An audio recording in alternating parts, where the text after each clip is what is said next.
जातीय धान गवेषणा अनुष्ठान कटकर एनआरआई वार्ता कार्यक्रम को मु गायत्री सिन्हा एवं मु सुशांत महापात्र चाषी भाई और भौणी मानू स्वागत करुछु।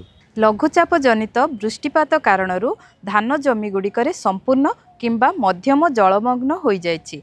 परिस्थिति अनुजाई जमी रहिथिबा पानी को निष्कासन करि दियंतु। एभली कोहला मेघुआ पाग मझिरे मझिरे वर्षा और तापमात्रा कम हेबा जोगु धान फसल रे बहुत प्रकार रोगपोक देखा जाए। तेणु चाषी भाई माने सावधानता अवलंबन करिबा आवश्यक। आसंतु आज आलोचना करिबा किछि रोगपोक विषय रे। जदि बुदा प्रति 2टी पत्रमोड़ा पोक देखा जाए तेबे एहार दमन पाई एकर प्रति 60 मिलीलीटर क्लोरानट्रानिलिप्रोल 18.5 एसी किंबा 100 ରୁ 120 मिलीलीटर ट्रेटानोलिप्रोल 200 एसी किंबा 50 ग्राम फ्लुबेनडिमाइड 20 WG 200 लिटर पानी रे मिसाई सिंचन करंतु। विलंबरे रुआ जाइथिबा धान रे लेड़ा पोक देखा जिबार संभावना अछि।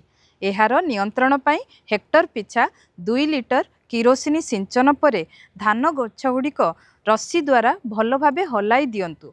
एहा परे जदि नियंत्रण न हुए तेबे एकर प्रति 500 मिलीलीटर क्लोरोपाइरिपस 20 EC 200 लिटर पानी रे मिसाई सिंचन करंतु। जदि बंगीपोक देखा जाए तेबे एकर प्रति 400 ରୁ 600 मिलीलीटर फिप्रोनिल 5% एसी किंबा 100 मिलीलीटर लाम्ब्रा साई हालोथ्रिन 5% EC किंबा 100 किलोग्राम कार्बोफ्यूरान 3G व्यवहार करंतु।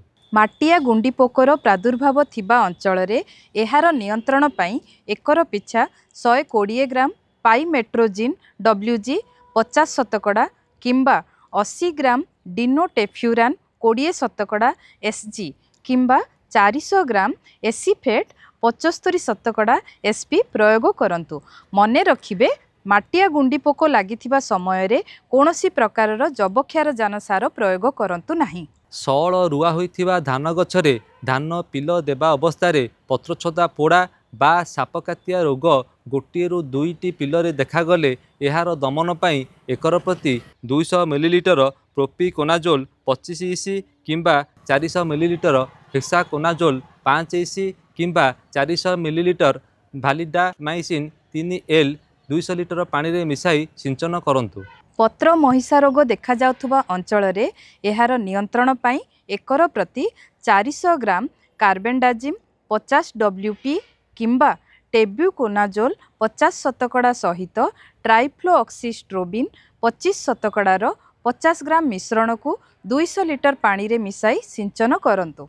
सीधा छटा बुणा धान फसल रे पत्रचिता रोग देखागले एहार दमन पाई एकर प्रति 200 मिलीलीटर प्रोपिकोनाजोल 25 EC किंबा कार्बेंडाजिम 64% सहित मैंकोजेब 8% 300 ग्राम मिश्रण व्यवहार करिपारिबे। सर्वदा मन रखिबे एकर प्रति 200 लिटर द्रवण आवश्यक होइथाय।